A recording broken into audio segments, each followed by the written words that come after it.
Casque blanc en Israël, les terroristes rentrent au bercail. Je vais vous lire un tout petit extrait paru sur le site Arrêt sur Info Suisse, donc .ch. L'ancien ambassadeur britannique en Syrie de 2003 à 2006, Peter Ford, a réagi à la déclaration du gouvernement britannique émise par le secrétaire d'État aux Affaires étrangères Jeremy Hunt et la secrétaire d'État au développement international Penny Mordaunt au sujet de l'évacuation entre guillemets exceptionnelle par Israël de la créature des services de renseignement américains et britanniques, les casques blancs.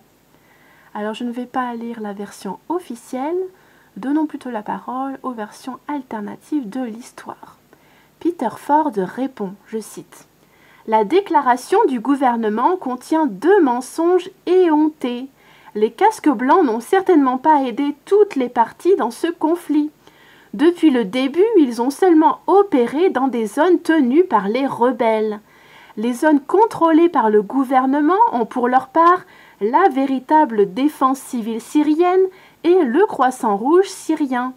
C'est vraiment un bobard énorme de la part du gouvernement. Il va sans dire que les médias dominants occidentaux ne le relèveront jamais. Deuxièmement, les casques blancs ne sont pas des bénévoles.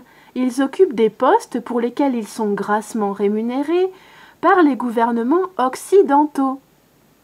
Ils ont un service de presse fort de 150 personnes, plus important que celui de l'ensemble du service d'ambulance du Royaume-Uni. Leur prétention d'avoir sauvé plus de 115 000 vies n'a jamais été vérifiée.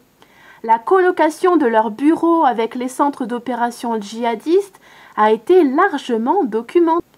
Apparemment, le gouvernement britannique ment parce qu'il est nerveux et il craint d'être accusé d'avoir importé dans ce pays des dizaines de migrants dangereux qui ont souvent été associés à des extrémistes.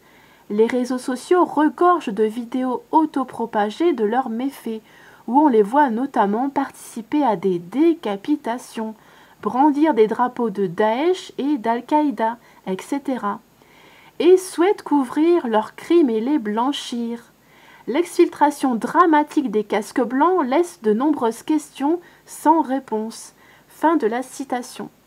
Alors j'ai fait une vidéo dernièrement parce que j'ai trouvé des sources selon lesquelles il y aurait 3000 casques blancs qui seraient en train d'être exfiltrés, rapatriés vers l'Europe occidentale, donc vers la France, le Royaume-Uni et l'Allemagne notamment. En guise de rappel sur l'identité réelle de ces pseudo-secouristes adulés par Hollywood, ils n'ont pas pu recevoir leur Oscar, le département de la sécurité intérieure américain ayant refusé de leur octroyer un visa. Voici le documentaire Casque blanc, le masque de la terreur. Donc je vous invite à aller le visionner en intégralité.